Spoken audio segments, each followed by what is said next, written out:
Greetings, and welcome to this week's episode of Sports 101, the show that discusses sports beyond the X's and O's. We include in our conversation the history, past, and present in the game, as well as things that come in the making. We also look at the game from a people, places, and cultural perspective. I'm your host, Jamar Harp. Be sure to follow me on social media at Coach_Harp412 and Facebook under Jamar Harp. Please get social with Sports 101 and a litany of other shows on SportsZone Chicago by following SportsZone Chicago on social media. You can find SportsZone Chicago on Twitter at SportsZone CHI, Facebook at SportsZone Chicago, and Instagram at SportsZone Chicago. Remember, SportsZone Chicago is the world's only Black-owned sports talk app. You can watch and listen to my show, Sports 101, our flagship show, Sean and Maya in the Morning, as well as countless others. If you miss anything about your favorite team or any breaking news, don't worry about it.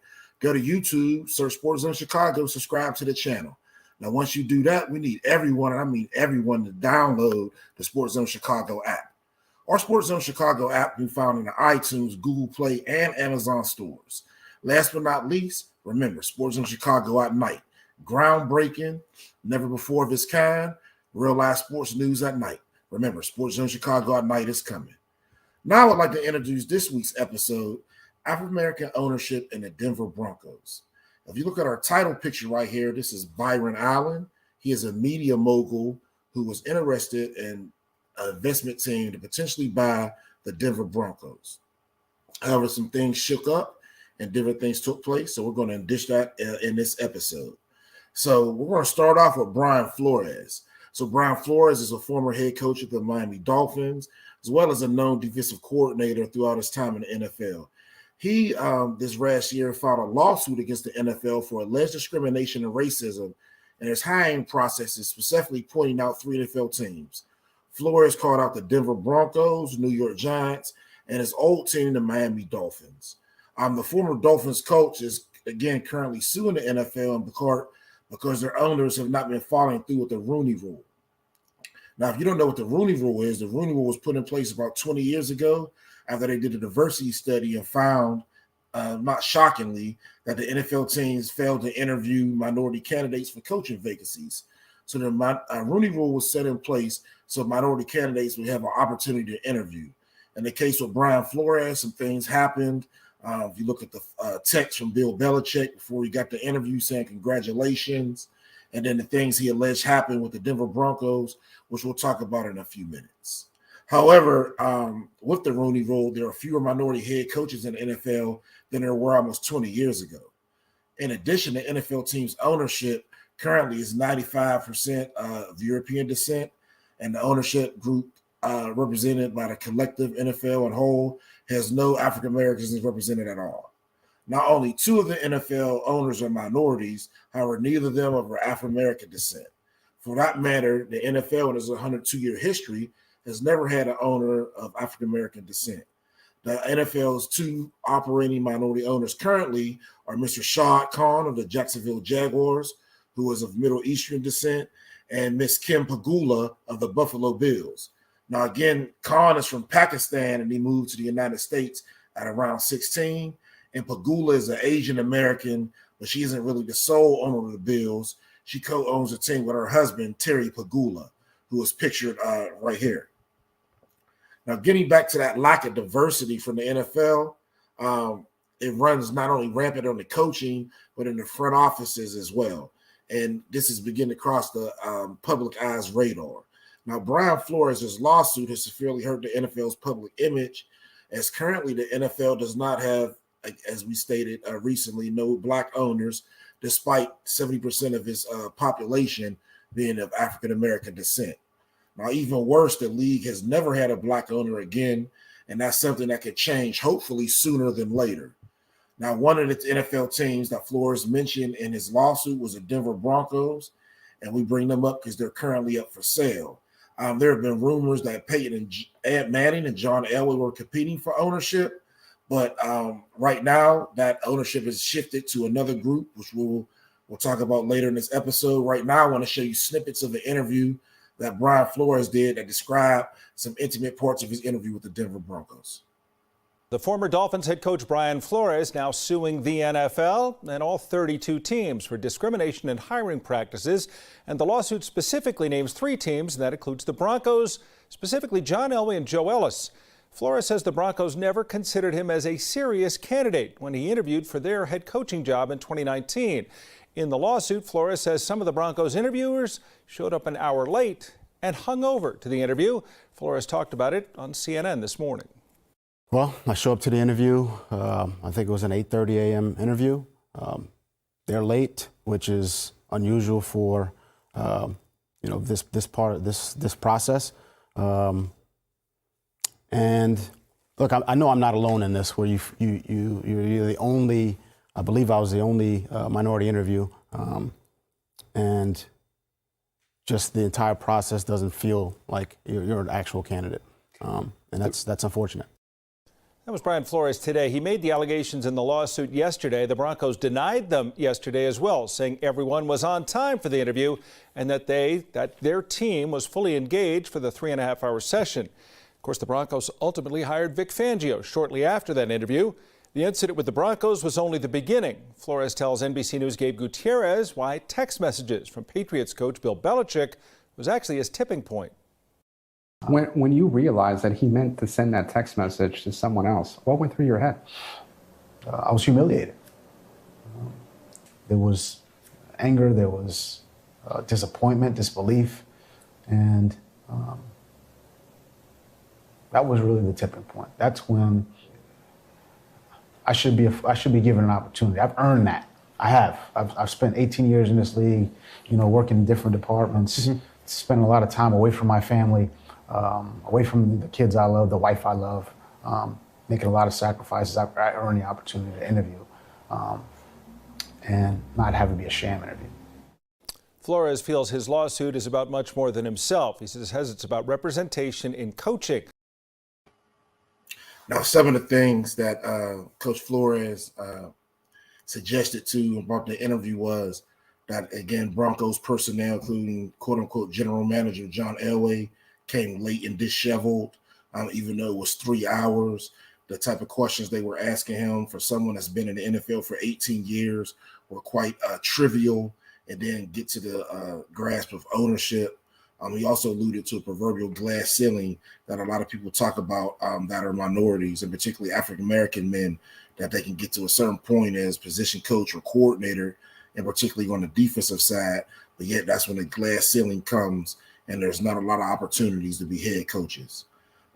Now, outside of this ownership group that is looking to buy the Broncos, again, we've talked about Byron Allen, the media mogul and former comedian.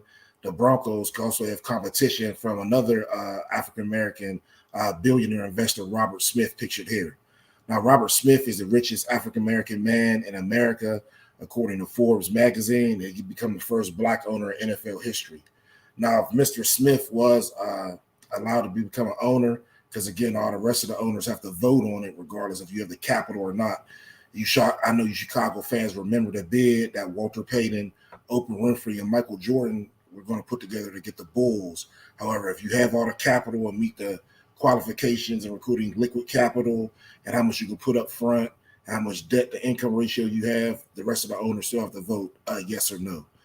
So hopefully, if that did come into place, the owners would have had a favorable vote. Now, Flores isn't the only one alone in calling out the NFL prejudices. As former Cleveland Browns head coach Hugh Jackson spoke out earlier this year in the media as well. Now, Hugh Jackson, pictured here, is the new head coach at Grambling State University. Grambling State, that's where I started my coaching career and got my master's degree.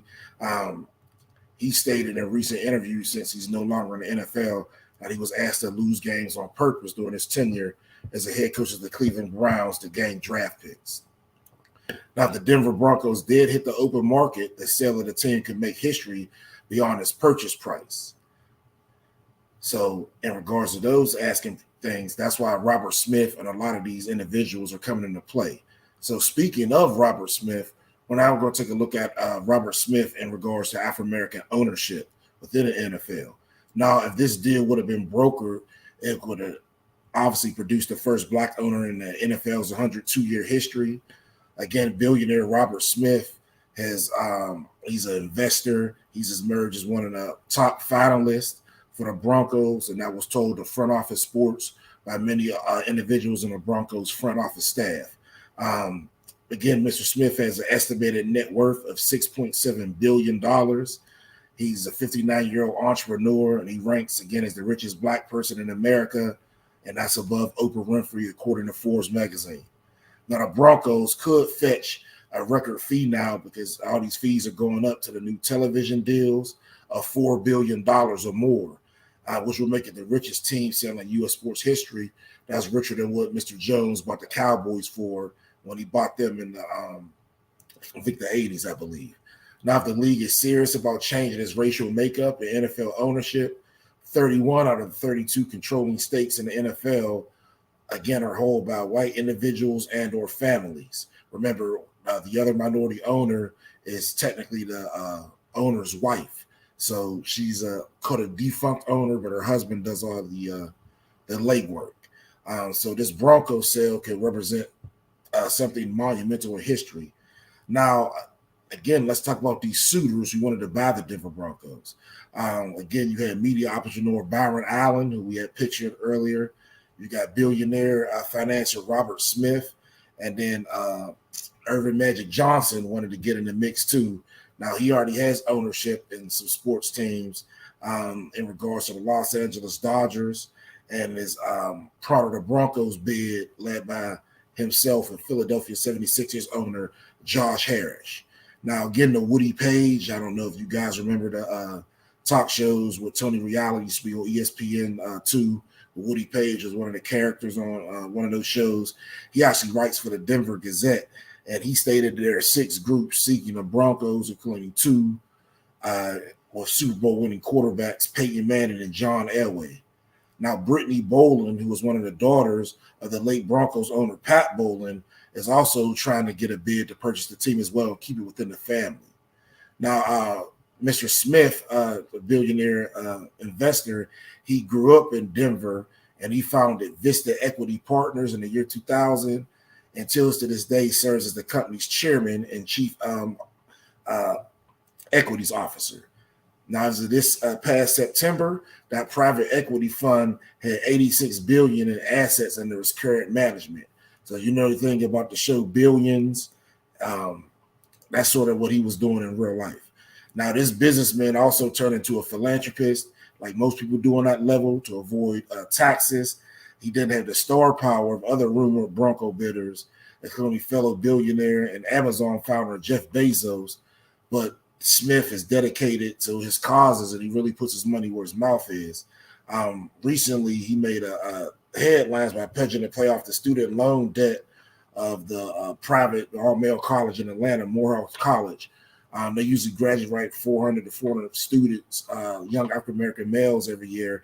And during the 2019 commencement, he made a startling announcement as the guest speaker, promising to pay off everyone's tuition. That ended up costing him $34 million. And that year, the co-valedictorian at Morehouse, Jarvis Mays, converted to winning the lottery. So here's a quick video of that announcement, and just watch the joy that these students have. And, you know, I wish I would have had that because I got some debt from graduate school. But just check this video out and the philanthropy and the vision of Mr. Robert Smith. This is a responsibility that now lies upon your broad shoulders. True wealth comes from contributing to the liberation of people.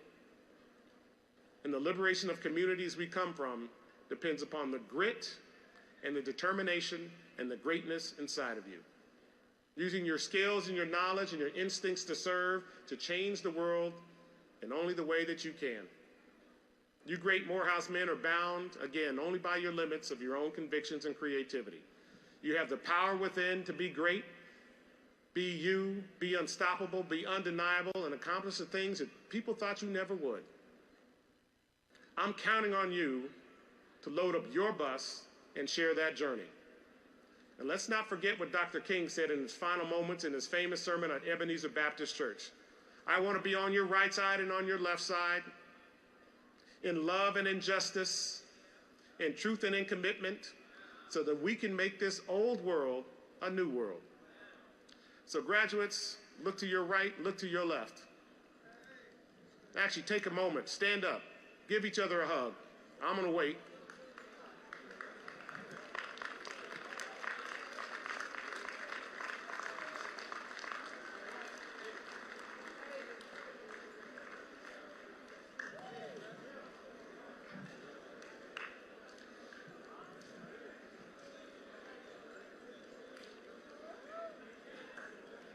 Men of Morehouse, you are surrounded by a community of people who have helped you arrive at this sacred place and on this sacred day.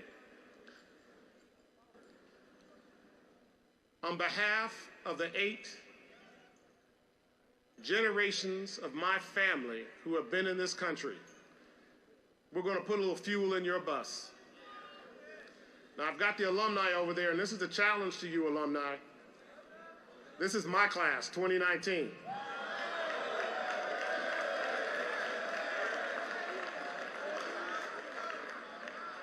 And my family is making a grant to eliminate their student loans.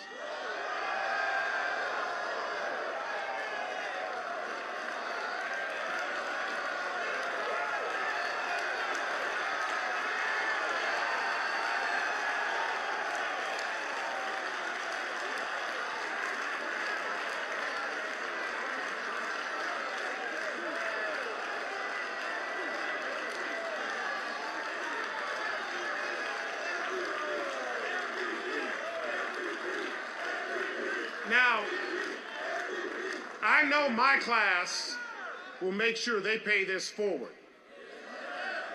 And I want my class to look at these alumnus, these beautiful Morehouse brothers, and let's make sure every class has the same opportunity going forward.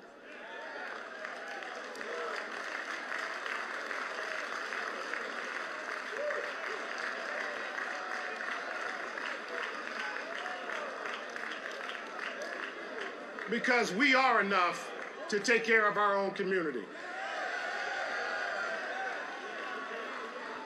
We are enough to ensure we have all the opportunities of the American dream. And we will show it to each other through our actions and through our words and through our deeds. So class of 2019, may the sun always shine upon you. May the wind always be at your back. And may God always hold you in the cradle of her hands. Congratulations.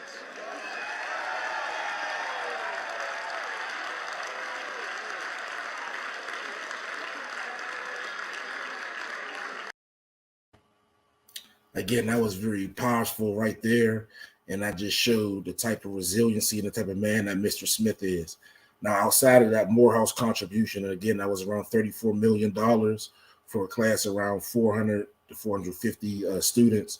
He's also have made individual political donations totaling close to $1 million. Now, most of all that money has gone to Democratic politicians and progressive-leaning political action committees.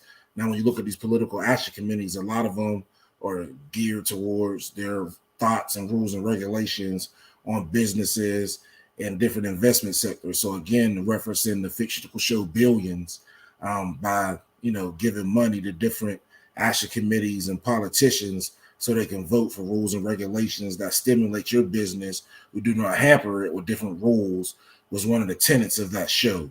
With the protagonist Axelrod and the antagonist. So this is sort of that it playing out in real life. Now, the largest was around donation he did was around $500,000 in 2018. And I went to the Black Economic Alliance PAC. There was a super PAC that was pushing for the Senate to alter its filibustering rules to pass the Freedom to Vote Act and also the John Lewis Voter Registration Act. Now, these are two of the acts he did that were non-financial and obviously by the names were geared towards voting and voter registration. Outside of himself and Bezos, Smith likely has more liquid cash on hand. That's one of the requirements. And he has probably more liquid cash than everyone else besides Jeff Bezos, and that includes John Elway, Peyton Manning, and Jay-Z, who is quietly had expressed interest in owning the NFL team. Now, Smith, if he was considered to get the final position, he would have need to spend at least $1.2 billion if the team goes for $4 billion, and that's because the NFL requires principal owners to put up 30% of the purchase price in cash. That's one of the stipulations that can keep minority owners out, and we'll talk about some of them later on. Now, Smith has a history with federal authorities, and that could become a factor if his potential bid was among the finalists for the Broncos. So if Smith was considered a finalist, he would need at least 75% or 24 to 32 votes to approve the purchase. So regardless of how much liquid capital he had, if 24 owners did say, we want Robert Smith, then he wouldn't be able to be an owner. Now, there was a lengthy investigation where Smith had entered into a non-prosecution agreement with the Department of Justice in October of 2020 that sparred him criminal charges over, it was some allegations that he did not report $200 million of income to the IRS and used bank accounts in the Virgin Islands and Switzerland to conceal assets. Now, again, a lot of people said they brought this up due to his interest in NFL ownership, because this is a tactic used by everyone on that level to avoid paying taxes to the United States. Now, with Smith's law team, he avoided indictment, but as part of the deal, he had to pay $56 million in taxes and penalties stemming from the unreported income, and also $82 million in penalties for the concealment of his wealth in different offshore accounts. So that $6.7 billion is actually really a low number. He has more than that. That's just what he has in the United States. Now, there was a court ruling this January that cleared the way for the Broncos to be sold after a prolonged legal battle.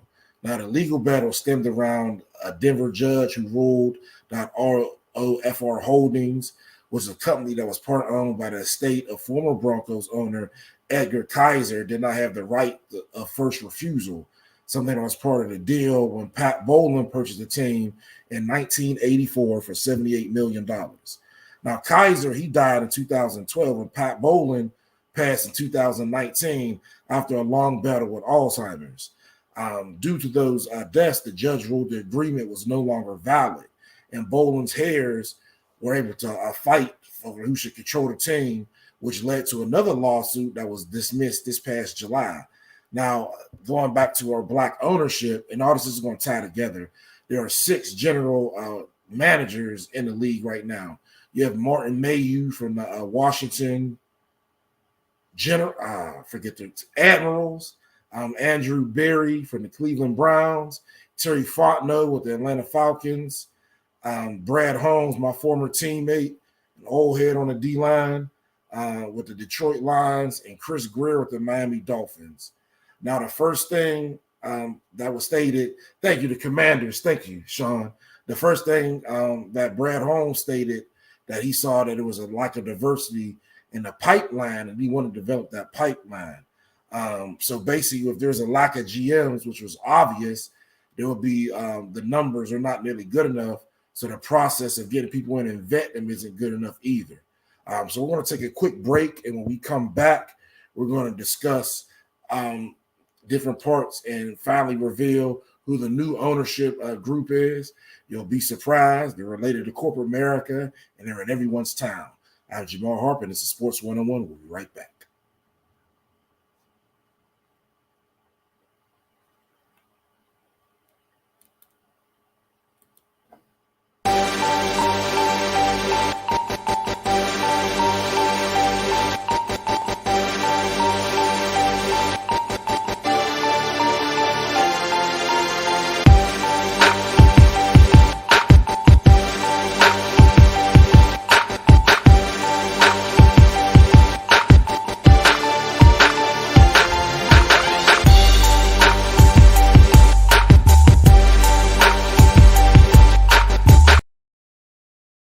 Please stop and listen because this important message may directly apply to you or someone dear to you. Several thousand African American former full-time CPS teachers were unfairly terminated starting in the mid-90s and continuing to the 2000s. If you are one of those many former CPS teachers who was unjustly terminated, or if you are the immediate relative of a now deceased unjustly terminated former CPS teacher, you may qualify to participate in a lawsuit at no upfront cost to you. Please call 773-580-7183 immediately for more information. That's 773-580-7183. Do not delay. Act today, because time is of the essence. That's 773-580-7183. 773-580-7183.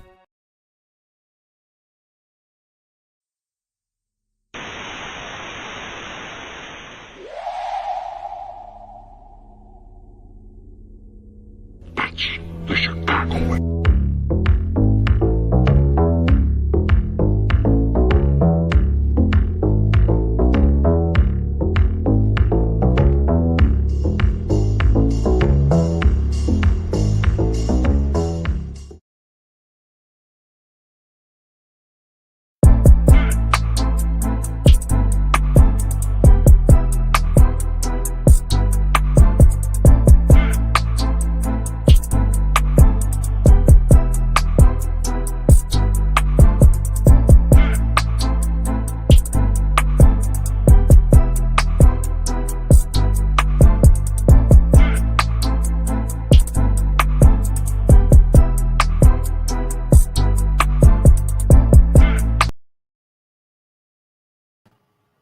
Welcome back. I'm Jamar Harp, and this is Sports101, the show that discusses sport beyond the X's and O's.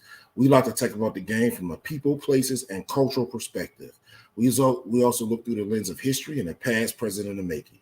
Please get social with Sports101 and a litany of other shows on SportsZone Chicago by following SportsZone Chicago on social media.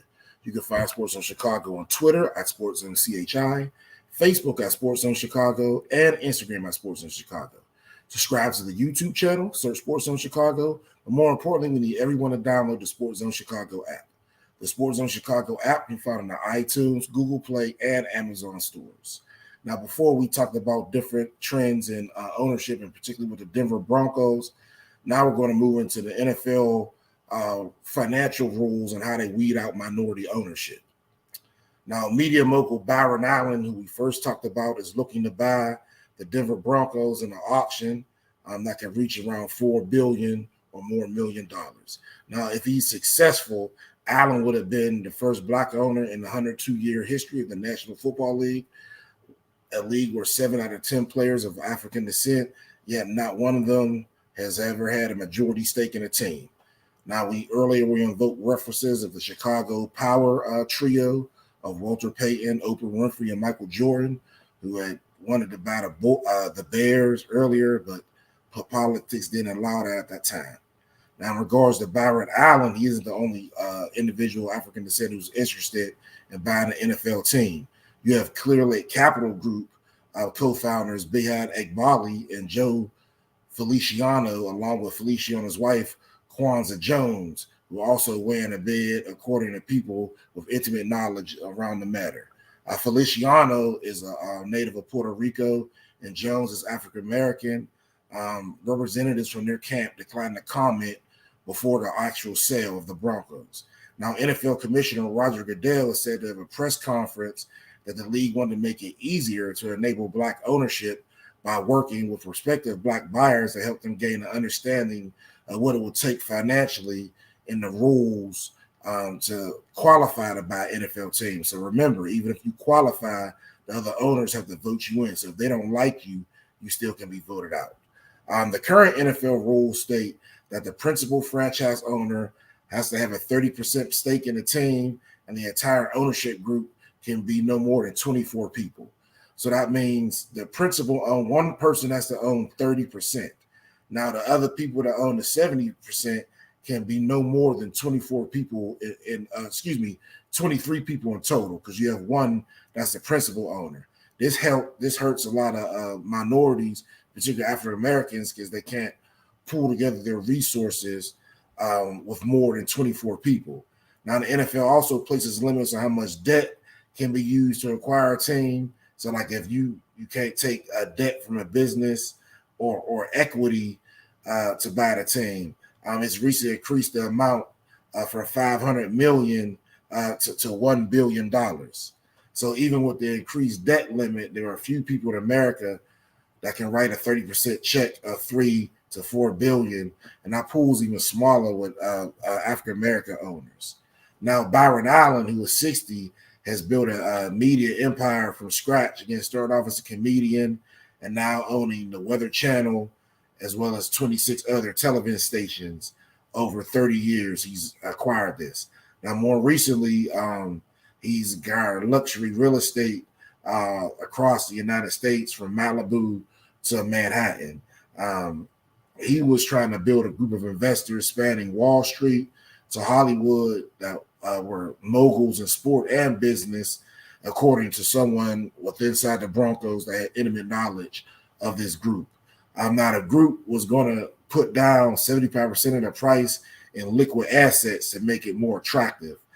You don't have to have that much in liquid assets, but again, to be more attractive to the NFL, they wanted to go over and beyond, which is something that's said about the African-American experience in this country in regards to a lot of things that we do. So they decided that they wanted to put their best foot forward and have 75% of the $3 to $4 billion in liquid cash. Now, this plan was a long shot. Byron Allen is worth around $400 million, and that's including the Bloomberg Billionaires Index, which is a very impressive for one man. But in this new age, a fraction of their fortune is attracted to owning an NFL team because, again, these stringent rules.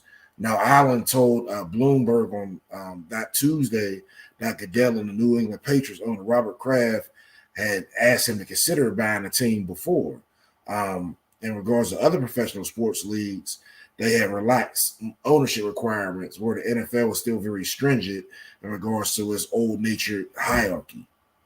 For example, in Major League Baseball, as well as the National Basketball Association, they are allowing private equity groups to own as much as 20%, which is 10% less than the NFL. Mac Morial, who's the president of the Urban League, said it's time for the NFL to reassess its financial guidelines. So if you look like at voting, they can be considered as barriers that are automatically put in. He went on to say the justification of the financial rules, particularly when those rules serve as a barrier to Black ownership, how can they be justified? Also stating that the current financial arrangements in regards to NFL ownership are almost a mission key to join this exclusive club. Now let's get to what everyone's been waiting for, the current new ownership of the Denver Broncos. Now, again, when Pat Bowlen and members of his family scrapped together around $70 million to purchase the Broncos from Edgar Kaiser in 1984, this was right after John Elway's rookie season, as the team started to get an influx in capital and better players. That was the highest price paid for an NFL franchise at that time. So this past Tuesday night, the franchise set to transfer ownership for the first time since Bowlen bought it almost 40 years ago. It's now drumming up a record price once again, a figure the beloved Mr. Bowlen probably never could have imagined when he bought the team.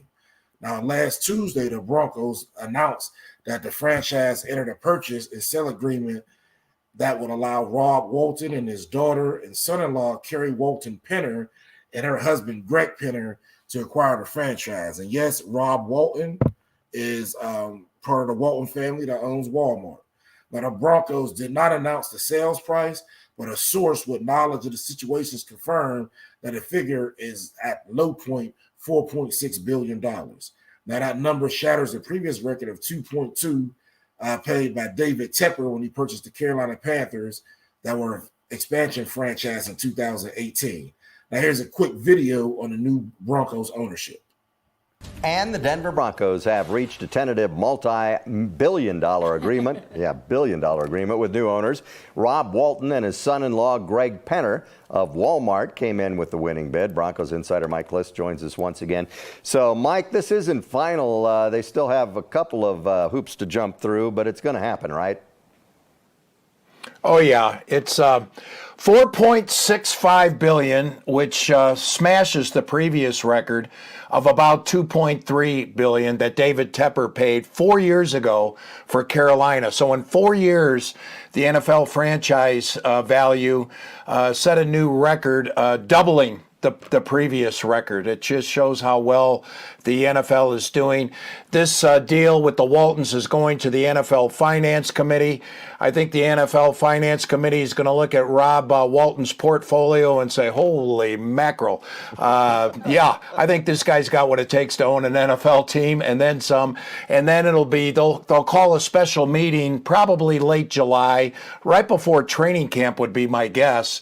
And they'll need 24 of 32 owners to approve it. I imagine one of the approval votes will come from Stan Kroenke, who married into the Walton family. Rob Walton, his dad was Sam Walton, who founded Walmart, and Sam Walton's brother was Bud Walton. And Bud Walton had two daughters. One of them was Ann Walton, and she married Stan Kroenke in 1974. And Kroenke has got to be, I know a lot of people are miffed at him because of the TV deal that's not happening for so many people in the Denver area. But he's going to be the sports owner of the year with the Rams, his Los Angeles Rams, winning the Super Bowl. And it looks like his Avalanche are going to win the Stanley Cup. Well, we hope so anyway. Yeah, so what kind of an owner is he going to be? Is he going to be a Jerry Jones kind of guy, hands-on every day or anything like that? Or will he just hire somebody who knows what they're doing? Yeah, I think it's going to be more the latter. We don't know. That's one thing the Waltons don't have, at least, this side of the family of the Waltons. We don't know how they're going to operate. But right off the bat, Rob Walton's going to be the controlling owner. He's going to be the money, but he's not going to be the day-to-day supervisor of the Broncos. His son-in-law, Greg Penner, who took over as chairman of Walmart back in 2015. Rob Walton was the chairman of Walmart for 23 years. After his father passed away in 1992, he was the chairman of Walmart till 2015. And then at that point, Greg Penner, his son-in-law, became chairman of Walmart. I imagine Greg Penner will resign as chairman of Walmart eventually here. But they're going to run it. And really what you do, you provide resources, all the resources the football team needs to win. And the Broncos really already have that in place. They reach the salary cap every year. They've upgraded their facilities tremendously the last 5 or 6 years. But in order to win, you've got to have the right general manager, you got to pick the right roster, you got to have a quarterback, and you've got to have the head coach. The Broncos think they have all of those pieces now, but they obviously have been missing a few of those the last 5 or 6 years when they missed the playoffs. Yep, absolutely. All right. Well, nice job breaking the story and breaking it down for us. We'll talk to you again in the next hour. Go have a cup of coffee and we'll check. Now, again, that's the Denver Broncos being sold basically to the Walton family for around $4.6 billion. Now, current CEO, who's now outgoing due to the sale, which will become official in late July, as the NFL has its owners' meetings before the start of the season, and that's when they'll vote. And I'm pretty sure he'll get above the 24 votes, as another member of the family owns the Los Angeles Rams. So, again, the outgoing CEO stated during the vetting process he had a great time getting to know Rob Walton, Kerry Walton Penner, and her husband Greg Penner throughout, again, that entire vetting process. Joe Ellis had been running the day-to-day operations for the past 10 years and is, again, passing everything off to the Walton family. He stated that learning more about their background and vision, he was confident their leadership will support the team's goals on and off the field, Now, Walton did release a statement saying his family was inspired by the opportunity to steward this great organization and a vibrant community full of passionate fans. This Walton group were known as front runners throughout the majority of the process, which began February 1st.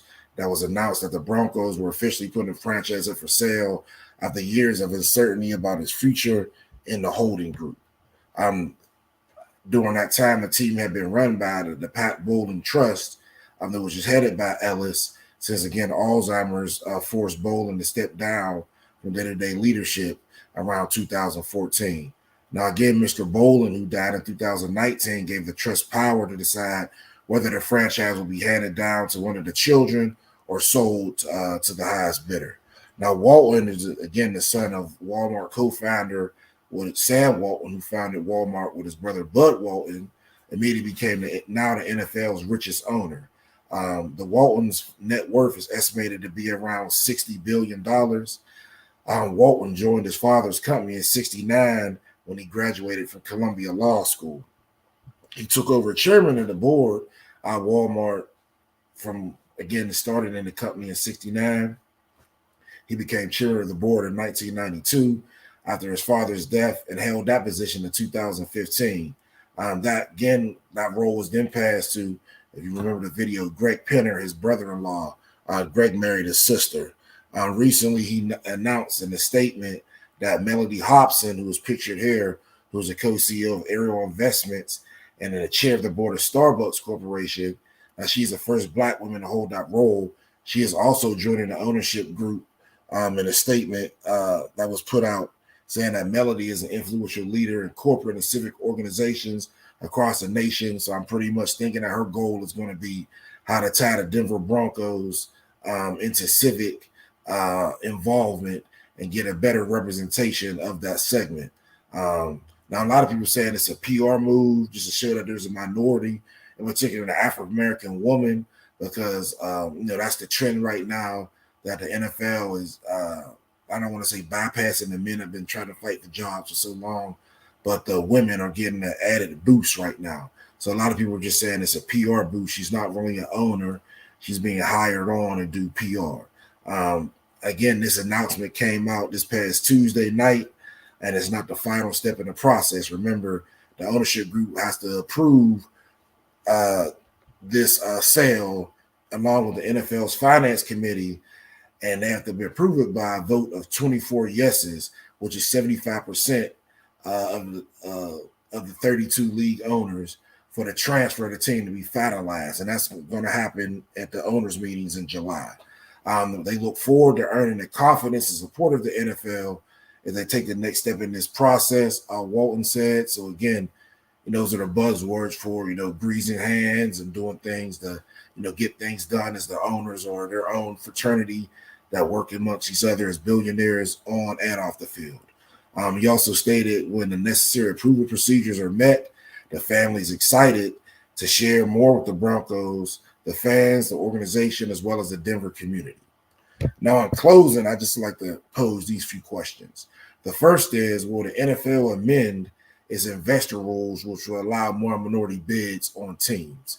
Again, having the rules, which are the highest of any sports league in the United States, one person has to own 30%, when the other major leagues, in particularly baseball and baseball and basketball is 20%. Now, Major League Soccer is even lower. So, again, that could be an entry point for these ex-NFL, NBA, and even major leaguers who want to get into a team that's Major League Soccer is on the rise, not only in the United States, but globally. So you can get in low, sort of like the Waltons did and the Rooneys, who a lot of these older patriarchal teams that bought them for around a couple $100s. You can do the same thing with MLS, so it's low entry point. But when the NFL changed these rules that seemingly are glass ceilings and roadblocks to minority investment groups. The next question is, when the NFL make sure to get when the NFL look and just like they do programs in regards to ownership and people working in the front office, what'll be different initiatives set up?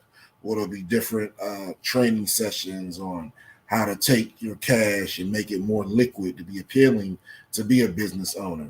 Certain sessions like this, similar to what they do if you're buying a home, definitely helps home buyers and getting their debt to income ratio and other things order to be approved for a loan. So thank you for tuning in this week's show. Remember, make sure you get social with Sports 101 and then litany of other shows on SportsZone Chicago while following SportsZone Chicago on social media. You can find SportsZone Chicago on Twitter at SportsZone CHI, Facebook at SportsZone Chicago, and Instagram at SportsZone Chicago. So please subscribe to the YouTube channel, search SportsZone Chicago, but more importantly, download the SportsZone Chicago app. The SportsZone Chicago app can be found in the iTunes, Google Play, and Amazon stores. Thank you for tuning in to this week's episode of Sports 101. We'll see you next week at our normally scheduled time, Wednesdays, 8 p.m. Central, 9 p.m. Eastern. Thank you so much for our founder, Sean Sierra, the Silverback, for helping me host today, and we're gone.